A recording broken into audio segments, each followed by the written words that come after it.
በስመ አብ ወወልድ ወመንፈስ ቅዱስ አሃዱ አምላክ። ብስራት ካብ ተቋመ ማህቶት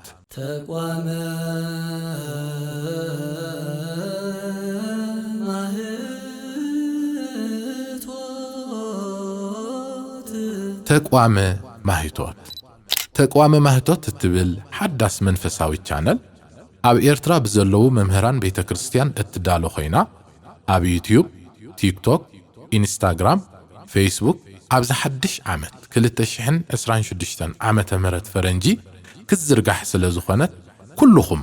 ነዛ መንፈሳዊ ቻነል ክትከታተሉ እትደልዩ በዚ ተቋመ ማህቶት ዝብል ኣድራሻና ክትከታተሉ ንዕድም። ተቋመ ማህቶት ተቋመ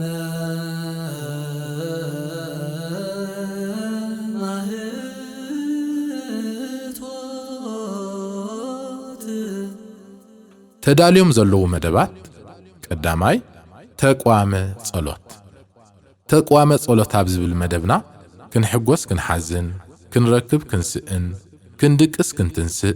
ክንሓምም ክንጥዒ ክንልምን ኮነ ኸነመስግን ብሓፈሻ ኣብ ነፍሲ ወከፍ ስጋውን መንፈሳውን ህይወትና እንታይ ኢልና ከምንጽሊ ዝድግፉና ጸሎታት ተዳልዮምልኩም ኣለዉ።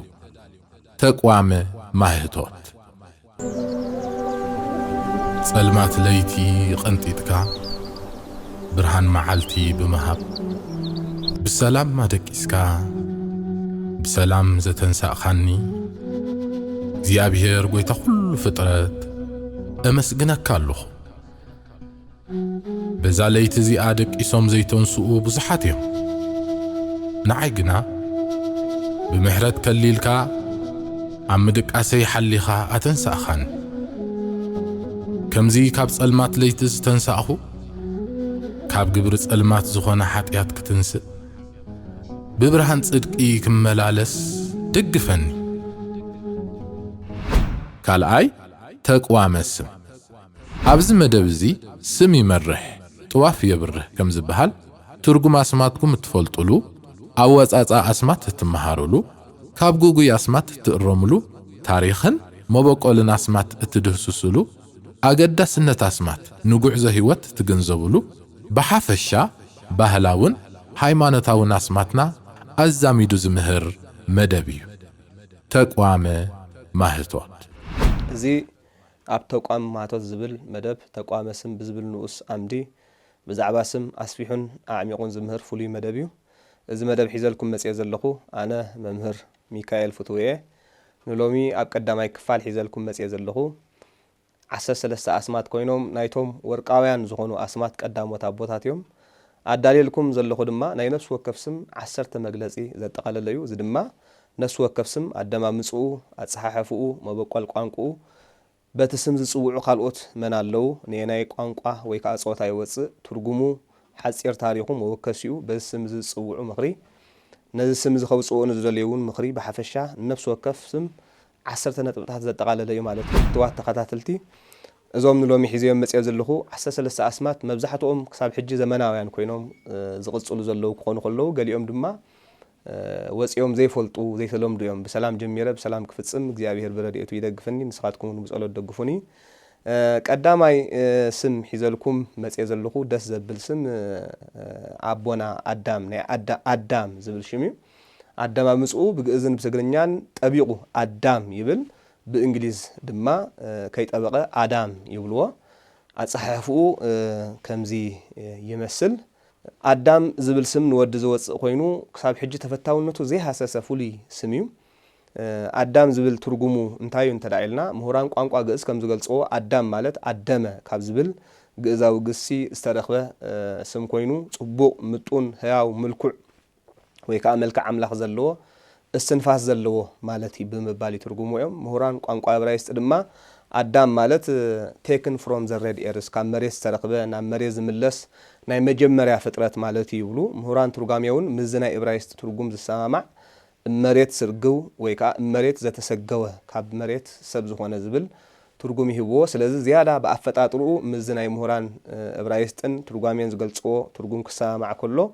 بملكو عخاء مستمهوران قانقوا زغلصو ترغم كسار نز سم زخنوصو ندل دما نز سم نودو خوص زدلي اب كمي زبل اغاطام كناتاتن كنوص نخل انتلايلنا بزح اغاطاميتات كنوصو نخلينا مجمريا بترتا فطاطرا نز سم زي بوخري ابونا ادم بوخر فطرت كسل زخونه نبوخر ودنا خا نز سم زي كنوصالو نخلينا ادم مالت ملكو مطون صبوق كم زخونه دما ملكعن صباقن ودنا رينا دما نز سم زنولادو خونه ولادنا كنوصالو نخلينا كم سالساي دما بغبراو هيوت ابونا ادم رينا نز سم زخنوصو نخلينا ابونا ادم ولا كان تبدل بنصح استملس ابون ممهر النصح كم مخانو متن نحنا ون بنصحنا املخنا ابستملسنا له غزي وي بنصح كنملس ابز حسبنا الاوان مس تاريخنا بمتسار من قدينا زن ولادنا كنوصالو نخيلنا ولادنا ون بغبر كم ادم بنصح بصوم بصلوت بعبيو بامنت بفقدن بتسفا صنيعو زنبر كونلنا بز خانا بجنت كاتولنا بمناي نولادنا كنو مجمريا فقر حوي فقر تحفتي غبو قنعن سم كتوص انت دالليخا ويك انت دالليخي نزوم زنغركم عن شوعه نغرات كتقوملهم تخولوا يكم مالتي قداماي كتوصو دليخا زلخا سم كابهل خاديو كابهل خان امنت كان مخانو مرغغاص يدلي تخلاي كا ترغم كتوصو دليخا زلخا سم تفولطو دو ولا تفولطو نيخا تاريخ كتوصو دليخا زلخا سم كتفولطو دو كم سالساي نطبي كم رابعاي كا موكس كتوصو دليخا زلخا سم تفولطو دو كم حمشاي كا بنصور ادبامصان اصحفان كتوصو دليخا زلخا سم كتفولطو دو ولا تفولطو نيخا كم شاد شاي كا كتوصو دليخا زلخا سم نمن صوتا يزوص تفولطو دو ولا يتفولطو نيخا كم شاوعك اخطوص ودلي خازل لخاسم نوزح دي ولا نحد زوص اسم تفولطو دو زبليو وغم شوعات زيوم قللت نغرات كوينوم كسمعنا قوليوم ግን አዝዮም አገዳስቲዮም ማለት እዩ አስም ከነውጽ ቆለና ቀንድ ጥንቃቃ ዘልዮም ክንጥንቆቆሎም ዝግባአና አበይተ ነገራት ቀሊና ማለት እዩ አብዘለና ያ ዘመን በፍላይ መብዛحቱ ሰብ ስም ከመረጽ ኮሎ ትርጉሙ በመስተመቃር ዘይኮነ ናይ አፉ ናይ ለሐጁ ቃላቱ ወይ ካአነት ስም ተሰሚዒ ፈልጥኒ ተወጪ ፈልጥኒ ሐድሽም ይሉምበር ቃላቱ አስተማቂሩ ምበር ትርጉሙ አስተማቂሩ ይኮነ ስብ ዘሙጽ ስለዚህ ትርጉም ምስተመቃር አዝዩ አገዳሲ ማለት እዩ ትርጉም ስም ከይፈለጥካ ንውላድካ ስም ሙጻ ብናይ ውላድካ መጻአን መንነትን ምጽዋት ማለት ኮይኑ ይዝርዳና ናይ ትርጉም ስምና መፍላጥ ክሳዕ ክንደ አገዳሲ ከም ዝኾነ ምንት ክንርዳ አብነት አምጺ ታሪክ ከረዳአኩም ክፍል ካልአይ አብነት ኮነና ድማ ማቱሳላ ዝብል ስም ብዙሕ ትርጉም ዘለዎ እኳ እንተኾነ ሓደ ካብቲ ዘለዎ ትርጉም ከዓ ማቱሳላ ማለት ተፈናዊ ተላእኺ ሜሴንጀር ማለት እዩ እዚ ተላእኺ ዝብል ስም ዝተዋሃዱ ከዓ ብዘመኑ ሞት ስለዝበዝሐ ሞት ተፈሪድና ሞት ተፈኒና ተላእኽና ንኸውሉ ስም ዝውጽየሙሉ ማለት ታሪክ ስምና መፍላጥ ክሳዕ ክንደ አገዳሲ ከም ዝኾነ ንኽንርዳ ናይ ሰለስተ ፍሉጣት አስማት ታሪክ ሕፀራ ቢላ ክንገር كنت بيأبور مخنيات إبراويان استواهلو بفاريس ونفاريساويان استواهلو بيهودا مخنيات دم أيهود تباهيلهم مالتيو أيهود زبل عليت كاب عسد خلت نجد إسرائيل حدا نجد كوينو ترجم سموم أمونات مالتيو يهودا مالت أمون لغونا يهودا أسكرت أوجنا نزات صبوق ترجمن تاريخ زنا براسم بالليلوا بحماء تاريخ بالليلوا مالت لذي يهودا زبل سم صبوق ترجم ولا يحلو أمون مالت أنت قونا بسنكي ناتو تاريخ جرا يهودا أمون كنسو جن متصوع كحادي كوينو مالتي ስለዚህ በዚህ حماق ታሪኹ ድማ ከነውጽኦ ዘይን መረጽ ናይ ከሓደ መግለጽ ኢና ሓደ حماق ዝገብር ሰብ ወይ ከሓደ ተኮይኑ ይሁዳ ያካትብሎ ማለት ስለዚህ ታሪክ ፍሊጥካ ሙጻ ክሳዕ ክንደ አገዳስ መኾኑ በዚ ናይ ይሁዳ ስም ክንማሃር ኣብዚ ኣብሳልሳይ ክፋል ብዛዕባ ስም ንሎም ሒዘልኩም መጽየ ዘለኹ